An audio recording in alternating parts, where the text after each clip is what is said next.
Vous savez pourquoi vous êtes là aujourd'hui? Non. Vous êtes là pour un escape game. On va parler d'harcèlement scolaire, mais est-ce que l'escape game, est-ce que vous savez comment ça fonctionne? Oui. Oui? C'est-à-dire? En fait, vous allez être un peu des enquêteurs par rapport à une histoire qui s'est passée, c'est Marie. On va découvrir ensemble qu'est-ce qui lui est arrivé. On va passer par 4 salles. Dans chaque salle, il faudra ouvrir des coffres, élucider des énigmes pour comprendre au fil de l'histoire qu'est-ce qu'on apprend sur cette Marie. Allez, c'est parti! Donc là, vous avez 40-45 minutes pour comprendre ce qui s'est passé. Vous avez vu, vous êtes dans un tribunal. Est-ce que vous savez pourquoi? Non. Alors? Parce que c'est interdit d'harceler, du coup c'est passible de prison.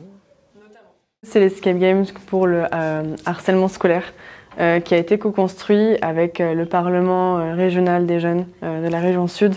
Le but, c'est vraiment d'aborder le harcèlement scolaire avec les jeunes, d'éviter les tabous, de communiquer avec eux des informations qu'on n'apprend pas forcément tous les jours, même sur les réseaux, même quand on est ultra connecté, il y a des choses dont on n'entend pas forcément parler. Et c'est juste le but, voilà, de libérer la parole, voir avec eux. Et de mettre en place vraiment une écoute aussi bienveillante. Attendez, faut trouver des trucs peut-être. Et dedans il y a des mots, enfin je sais pas. Alors les enquêteurs, ça donne quoi? Charleston, c'est lequel? Le multidimension, c'est quoi fort, il y a quoi? Alors c'est peut-être pas forcément dans le bon ordre. Surtout l'idée, ça va être de le faire de manière interactive, de manière ludique, pour que ce soit pas trop oppressant, pas trop, parce que ça peut être un sujet très lourd qui peut plus ou moins affecter selon qui on est dans l'histoire. On sait aussi qu'il y a des harceleurs qui étaient avant des harcelés, donc voilà, le but c'est vraiment de aborder le plus possible, en ne touchant pas trop la sensibilité de chaque personne. Bravo. C'est son journal intime. Vas-y, dis. Faut pas y aller. Ah, il faut que je lise. T'imagines, tu tombes sur ça. Ça, si tu balances, je te promets que tu ne reverras plus jamais ta famille. Ah, on la menace. Tu me dégoûtes, sale pute. C'est vrai qu'à travers ce jeu, on montre vraiment ce qui est horrible dans le harcèlement et j'ai vraiment trouvé ça très très intéressant. Et que même, ça peut aider les jeunes en voyant cette vidéo à faire des efforts ou s'intéresser au sujet pour savoir, pour comprendre la gravité du harcèlement. Et voilà, je trouve ça génial.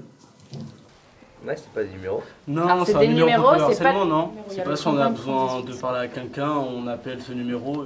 En fait, c'est un numéro justement qui est anonyme, voilà. sauf si, par exemple, tu as envie du coup d'aller plus loin dans les démarches. Les personnes au téléphone sont là aussi pour aider là-dessus, pour conseiller. Ça vous a choqué d'apprendre que c'était 1 élève sur 10? Je trouve quand même que c'est un chiffre énorme. Et surtout, on avait regardé que c'était à peu près plus de combien? De 700 000 personnes harcelées scolairement, je crois, c'est ça. Ouais. Franchement, non, c'était dur quand même. Le plus grand message, ce serait de parler. Même quand on est harceleur et qu'on se rend compte que ce qu'on fait, c'est mal, on en fait tous. C'est important de savoir se le dire aussi, de savoir se regarder en face. Et je pense que le deuxième plus grand message, ce serait de agir quand on est témoin et aussi quand on est victime, même si c'est difficile quand on est victime. Ça va être surtout, je suis témoin, je peux voir et je peux faire quelque chose parce que je suis plus en capacité que la personne qui en est victime en fait.